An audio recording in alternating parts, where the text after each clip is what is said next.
అందరికీ నమస్కారం. తెలుగు కథామాలకు స్వాగతం. ఈ రోజు నుంచి 'ప్రేమ కాంతి' అనే నవల చదువుకుందాము. రాసిన వారు కొమ్మూరి వేణుగోపాలరావు గారు.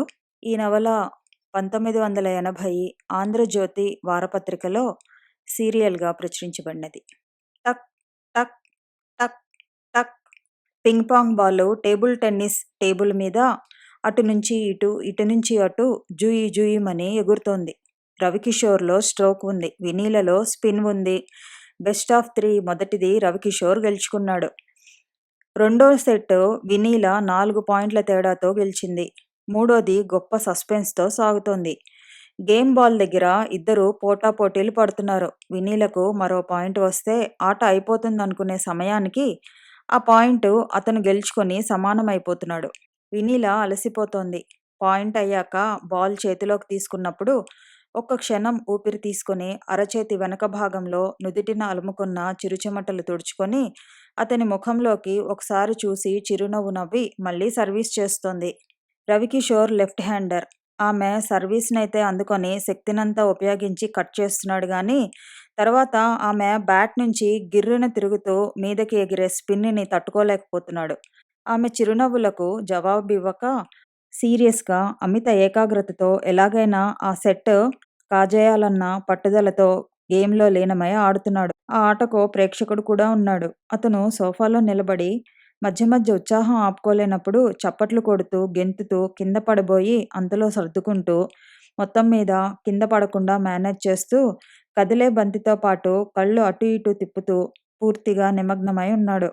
అతను ఎగిరేటప్పుడు గెంతేటప్పుడు బెల్ట్ వదిలే కిందికి జారిపోతున్న ప్యాంటును తనకు తెలియకుండానే పైకి లాక్కుంటూ ఆ రోజే కొన్న కొత్త బూట్లు కరుస్తున్నా లెక్క చేయకుండా తన్మయ అవస్థలో ఉన్నాడు. అతనికి ఈ రోజునే 3 ఏళ్లు నిండాయి. పేరైతే కాంత్ గాని ఇంటా బయట అందరూ అతన్ని టీకు అని పిలుస్తారు. మరో 5 నిమిషాలు థ్రిల్లింగ్గా గడిచాయి. వినీల 1 పాయింట్ ఎక్కువలో ఉంది. సర్వీస్ చేసే వంతు రవికిషోర్ది. కసిగా పవరంతా ఉపయోగించి ధనుర్విముక్త విశిఖం లాంటి ఓ స్ట్రోక్ కొట్టాడు. ఆమె ఆన్సర్ ఇవ్వలేదనుకున్నాడు. పాయింట్ తనది అనుకుని స్థిరపడేంతలో కనులు మిరుమిట్లు గొలుపుతూ జిగేల్మని బంతి తిరిగి వచ్చింది. మై గాడ్ అనుకుంటూ స్టడీ అయి బ్యాట్ ఎత్తేటంతలో బాల్ టేబుల్ ఎడ్జ్ మీద పడటం, బ్యాట్కి అందకుండా తప్పించుకొని మరో మలుపుకు ఎగిరిపడటం రెప్పపాటు కాలంలో జరిగిపోయాయి. వినీల గెలిచేసింది. సోఫా మీది టీకు చప్పట్లు కొట్టి నేల మీదకి దూకి జారి పడబోయి కిందికి జారిపోతున్న ప్యాంటుని పైకి లాక్కుంటూ వాళ్ళమ్మని కావలించుకోవడానికి పరిగెత్తాడు. వినీల బ్యాట్ టేబుల్ మీద పెట్టి పమిటి చెంగుతో ముఖానికి పట్టిన చెమట తుడుచుకుంటోంది. ఇంతలో టీకు వచ్చి ఆమె కాళ్ళు చుట్టేశాడు. కంగ్రాట్యు మమ్మీ. వినీల పమిటి చెంగు వదిలేసి టీకును 2 రెక్కలు పట్టుకొని పైకి లేపి బుగ్గల మీద ముద్దులు పెట్టుకుంది. నా పేంటు నా పేంటు టీకు ఆదుర్దాగా అంటున్నాడు. వినీల వదులుగా ఉన్న వాడి ప్యాంటు వంక చూసి నవ్వి సరిచేద్దామని కిందకి దింపింది. పక్కనే ఏదో టప్మని చప్పుడైంది. తల తిప్పి చూసేసరికి అంతవరకు రవికిషోర్ చేతిలో నాట్యం చేసిన టేబుల్ టెన్నిస్ బ్యాట్ నేల మీద పడి దొర్లుతోంది. అతను కోపంగా ఆ గదిలోంచి వెళ్ళిపోయి కారిడార్లోకి వెళ్ళి చుట్టూ అందం కోసం 2 అడుగుల ఎత్తున కట్టబడ్డ గోడ మీద కుడికాలు మోపి తోటలోని చెట్ల వంక చూస్తున్నాడు. వినీల టీకుని విడిచిపెట్టి అతని వైపుగా నడిచి వెళ్ళింది. తను అతని వెనకనే నిలిచి ఉన్నట్లు తెలియాలని దగ్గినట్లు చిన్నగా చప్పుడు చేసింది. అతనిలో చలనం లేదు. భుజం మీద చేయి వేసింది. ఏయ్!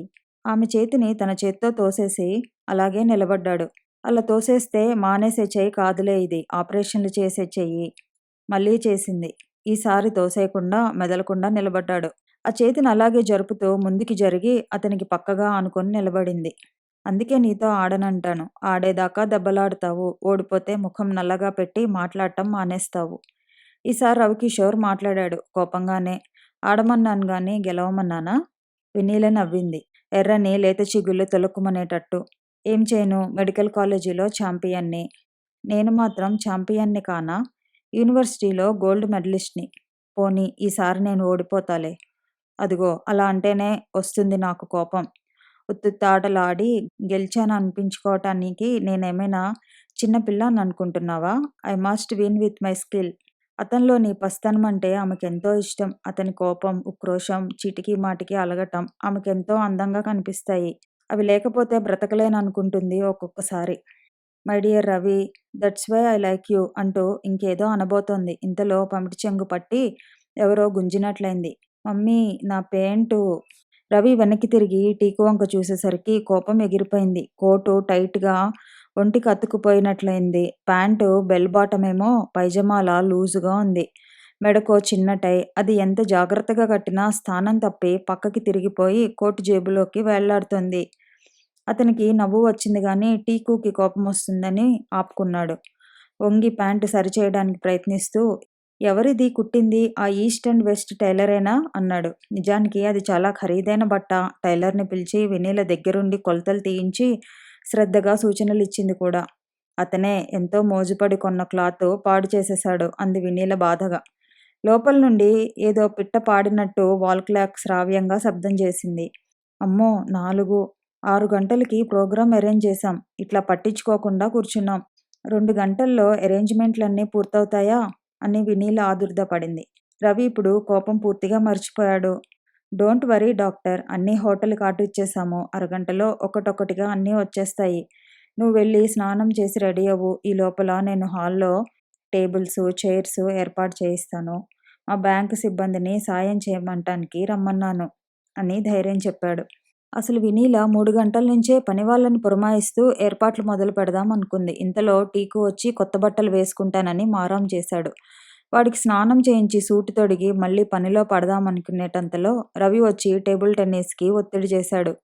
మొదట నిరాకరించింది. కానీ బలవంతం చేయటం వల్ల కాదనలేక ఆటలో పడింది. అతను ధైర్యం చెప్పినా అయ్యో! టైం సరిపోతుందో సరిపోదో అని ఆందోళన పడుతూ లోపలికి వెళ్ళింది.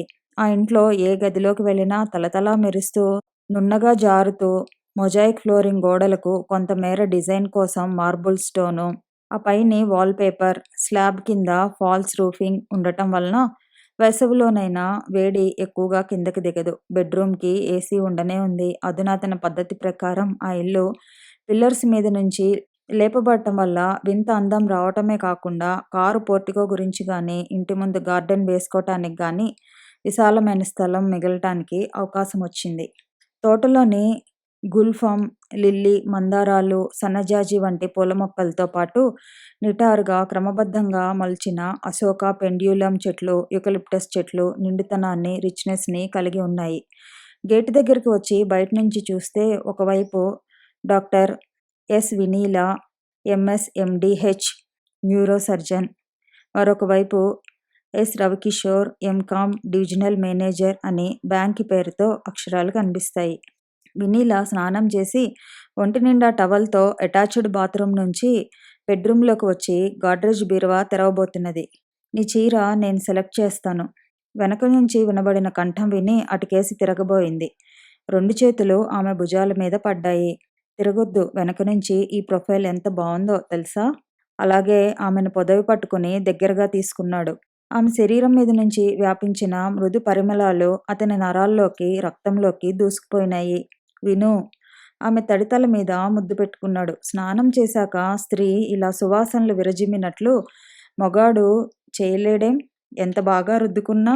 వెన్నెల నవ్వింది. నాకేం జరుగుతున్నదో తెలుసా? కోరికలు రేగుతున్నాయా? కాదు. మరి? అనస్థీషియా ఇచ్చినట్లుంది. అయితే నిద్రపోండి. నిలబడా. అతని చేతులు వెనకవైపుగా ఆమె చుట్టూ మరింత బిగుసుకున్నాయి. పక్క మీద పడుకుంటే బాగా నిద్రపడుతుంది గానీ, ఏయ్! ఈ ఆటలేం నా దగ్గర సాగవు అంటూ మృదువుగా అతన్నించి విడదీసుకుని అభిముఖంగా తిరిగి ముఖం కొంచెం పైకెత్తి అంది. అతని పొడి పెదాలు ఆమె తడి పెదాలతో కలిసి పెనవేసుకుని నాలికతో కాసేపు ఆడుకొని సేద తీరాయి. విను, ఎంత చల్లగా ఉన్నావు. మీరెంత వేడిగా. Sorry mummy. ఇద్దరూ కంగారుగా విడిపడ్డారు. ఇదిగో మిస్టర్ ప్యాంట్ వచ్చేశాడు అని బీరువా తలుపు తెరిచి గబగబా ఆమె చీర సెలెక్ట్ చేసే ప్రయత్నం చేయసాగాడు. సాయంత్రం 6 అయింది. అతిథులందరూ క్రమక్రమంగా రావటం మొదలయి మరో అరగంటలో హాలంతా నిండిపోయింది. టీకు ఫ్రెండ్స్ అంతా కూడా వచ్చేశారు. హాస్పిటల్ స్టాఫ్‌లో డ్యూటీలో ఉన్న వాళ్ళు తప్ప మిగతా వాళ్ళంతా వచ్చారు. రవికిషోర్ తన ముఖ్యమైన స్నేహితులందరినీ పిలిచాడు. వెన్నెల ఊళ్ళో తనకు బాగా పరిచయమున్న డాక్టర్లను పిలిచింది. రవికిషోర్ పైజమా లాల్చీ వేసుకొని అతిథుల్ని రిసీవ్ చేసుకుంటూ హడావిడిగా 4 వైపులా తిరుగుతున్నాడు. కొందరు ఆడవాళ్ళు సహజంగానే ఎప్పుడూ వయసుకి తగ్గి కనిపిస్తారు. వినీల ఆ కోవకు చెందినది. ఆమెకు సాధారణంగా ఏమీ అలంకారం చేసుకోకుండా సింపుల్‌గా ఉండటం అలవాటు. అందులోనూ డాక్టరు. కానీ ఈరోజు రవికిషోర్ బలవంతం వల్ల కొంతవరకు అలంకరించుకోక తప్పలేదు. బ్లాక్ ఫ్లవర్స్ డిజైన్‌తో ఉన్న గ్రే కలర్ క్రిస్మో చీర, కొద్దిగా బెల్ ఉన్న చేతులున్న బ్లాక్ కలర్ బ్లౌజు, చెవులకు బ్లాక్ స్టార్సు. వచ్చిన ఆడవాళ్ళలో ఎంతో అధునాతనంగా అలంకరించుకున్న వాళ్ళు ఉన్నారు. కానీ వినీల అందం దరిదాపులకి ఎవరూ రాలేకపోయారు. రవికిషోర్ టీకుని తీసుకొచ్చి కుర్చీ ఎక్కించి టేబుల్ అందేటట్లుగా నుంచోపెట్టాడు. టేబుల్ మీద కేక్ ఉంది. చుట్టూ దూరం దూరంగా 3 కొవ్వొత్తులు వెలుగుతున్నాయి. రవికిషోర్ టీకు చేతికి చిన్న నైఫ్ అందించాడు. కొవ్వొత్తులు ఊది టీకు తండ్రి సహాయంతో కేక్ కోశాడు. కరతాళ ధ్వనులు. రవికిషోర్ చిన్న కేక్ ముక్క టీకు నోట్లో పెట్టాడు. పక్కనే వినీల నిలబడి ఉంది. ఆమె ఈ దృశ్యం చూస్తుంటే కళ్ళల్లో నీలి నీడలు కదలాడాయి. కన్నీళ్లు జారిపడ్డాయా నిగ్రహించుకుంది. భుజం మీద భర్త చేయి పడేసరికి ఉలిక్కిపడి తెలివి తెచ్చుకుని అతని చేతిలోని కేక్ ముక్క తీసుకుని టీకు నోటికి అందించింది. కేక్ తీసుకున్నాక ఒక్కొక్కరు వచ్చి టీకు చిన్న చేతిని తీసుకుని షేక్ హ్యాండ్ ఇచ్చి తెచ్చిన గిఫ్ట్ అందిస్తున్నారు. కాసేపటికి టేబుల్ అంతా బహుమతులతో నిండిపోయింది. వాళ్ళందరికీ ఎలా థ్యాంక్స్ చెప్పాలి రవికిషోర్ ముందరే కొడుక్కి చెప్పి ఉంచాడు. ఎత్తుకుని టేబుల్ మీద ఆ బహుమతుల మధ్య నుంచోబెట్టాడు. టీకు హీరో పోజిచ్చి చేతులెత్తి డియర్ అంటూ ఒత్తి పలుకుతూ ఏదో చెప్పబోతున్నాడు. ఏదో జరిగినట్లు అనిపించింది. తెలుసుకునేసరికి ప్యాంటు వదిలే అప్పటికే పూర్తిగా జారిపోయింది. ఒంటిమీద ఒక కోటు మాత్రం ఉంది. అంతా గొల్లుమన్నారు. 9 దాటింది. అతిథులంతా వెళ్ళిపోయారు. కాసేపటికి పనివాళ్ళు కూడా అన్నీ సర్దేసి చెప్పేసి వెళ్ళిపోయారు. సందడంతా అణగారి ఇల్లు నిశ్శబ్దంగా ఉంది. టీకు అలసిపోయినట్లు తన గదిలో మంచం మీద పడుకొని కొద్దిసేపట్లోనే నిద్రలో మునిగిపోయాడు. వినీల అతనికి మొదట్నుంచి వేరే గదిలోనే పడుకోవటం అలవాటు చేసింది. వినీల ఇందాకటి డ్రెస్ మార్చుకుని వచ్చింది. రవి ఇంకా పైజమా లాల్చీలోనే ఉన్నాడు. బెడ్రూమ్లో వినీల డ్రెస్సింగ్ టేబుల్ ముందు నిలబడి మిర్రర్లో చూసుకుంటూ జుట్టు సరిచేసుకుంటుంటే వెనక నుంచి వచ్చాడు. వెనక నుంచి ఆమె భుజాల మీద చేతులు వేసి విను, ఇందాక ఎంత అందంగా ఉన్నావు, నువ్వు డాక్టరు అనిపించలేదు అన్నాడు. వినీల తన భుజం మీది అతని చేతుల మీద తన 2 చేతులు ఉంచి వేళ్లు సవరిస్తూ డాక్టర్లు అందంగా ఉండరా అంది నవ్వుతూ. ఆహా, అది కాదు. నీలోని డాక్టర్ని చూసినప్పుడు కొంచెం భయం, గౌరవం లాంటివి కలుగుతాయి. కానీ కొన్ని వేళల్లో పూర్తిగా స్త్రీనే చూసినప్పుడు నా దానివనే గర్వం కలిగి మైమర్చిపోతాను. నేను హాస్పిటల్లోనే డాక్టర్ని, ఇంట్లో కాదు. ఇంట్లో ఎవరివి? మీ దాన్ని. హాస్పిటల్కి వెడితే కావా?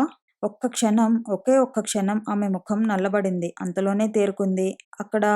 అక్కడ రవి గట్టిగా నవ్వేశాడు. అక్కడ డ్యూటీ, మొగుడు గిగుడు ఆ తర్వాతే. విను, హాస్పిటల్ అంటే నీకెంత ప్రాణమో నాకంత ఎలర్జీ. అయినా నువ్వంటే నాకు ప్రాణం. అదే నాకు భలే ఆశ్చర్యంగా ఉంటుంది. ఆమె వేళ్ళు అతని వేళ్ళనింకా సవరిస్తూనే ఉన్నాయి. రవి అంటూ అతని చేతిని తీసుకుని చెంప కానించుకుంది. ఒక్క కోరిక అంది. అతను అద్దంలో నుంచి ఆమె ముఖం వంక ప్రశ్నార్థకంగా చూశాడు. ఈరోజు ఎప్పటికీ కాదులే, నువ్వు చేయలేవు.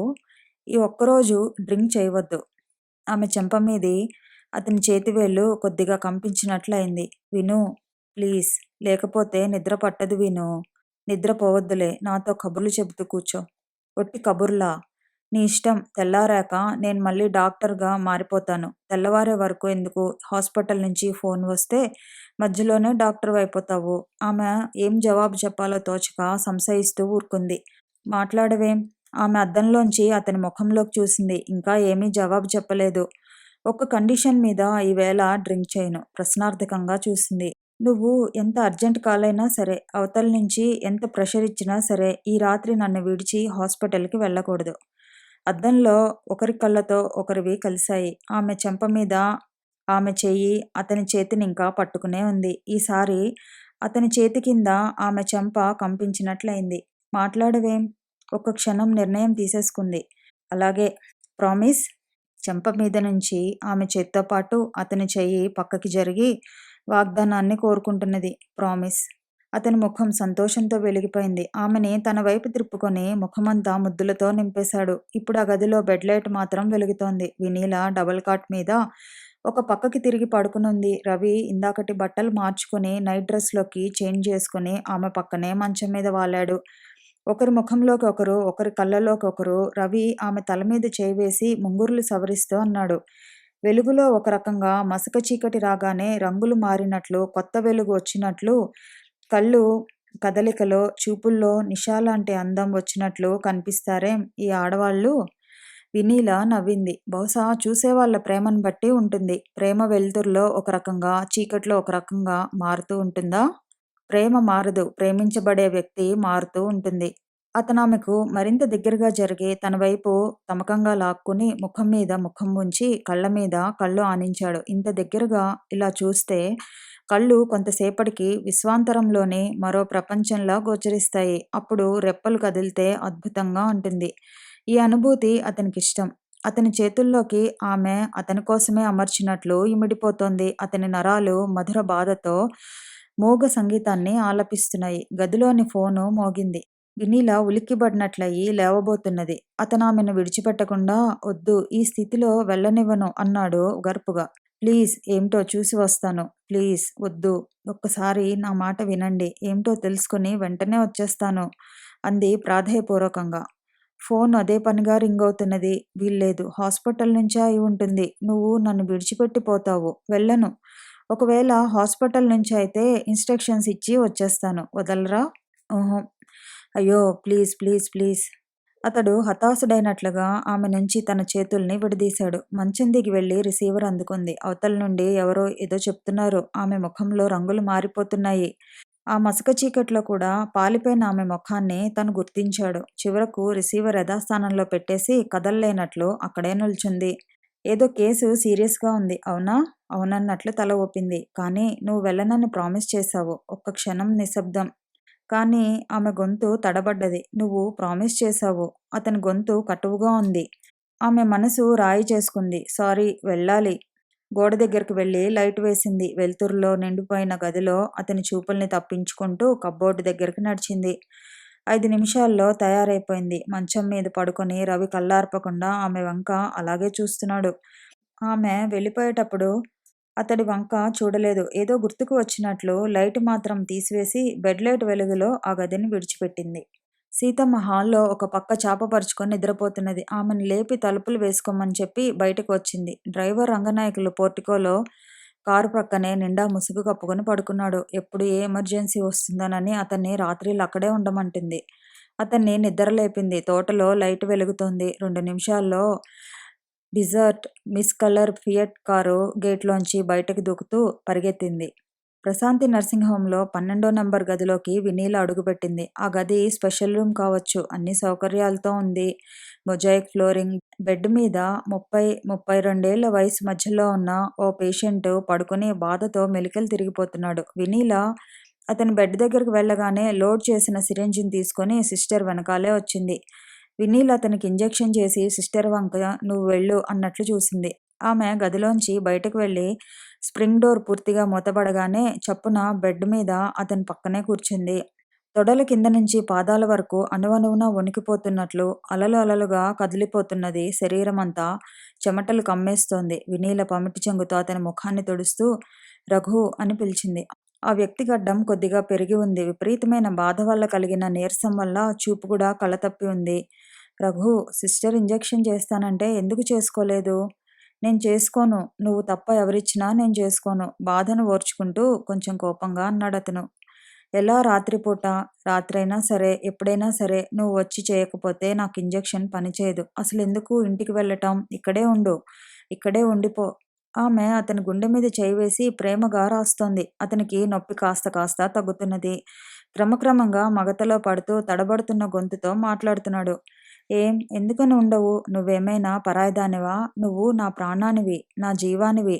నువ్వు నా భార్యవు." ఆ సగం మైకంలోనే చేతులు 2 చాచి ఆమె భుజాల మీద వేసి దగ్గరకు లాక్కున్నాడు. ఆమె ముఖం అతని ముఖానికి దగ్గరగా వచ్చింది. ఆమె పెదవులు అతని పెదవులకు దగ్గరగా వచ్చాయి. ఒక్క క్షణం కళ్ళు కూరుకుపోతున్నట్లయి "నిద్రపో రఘు, నిద్రపో. హాయిగా నిద్రపో." కథ కొనసాగుతుంది. మళ్ళీ కలుద్దాము.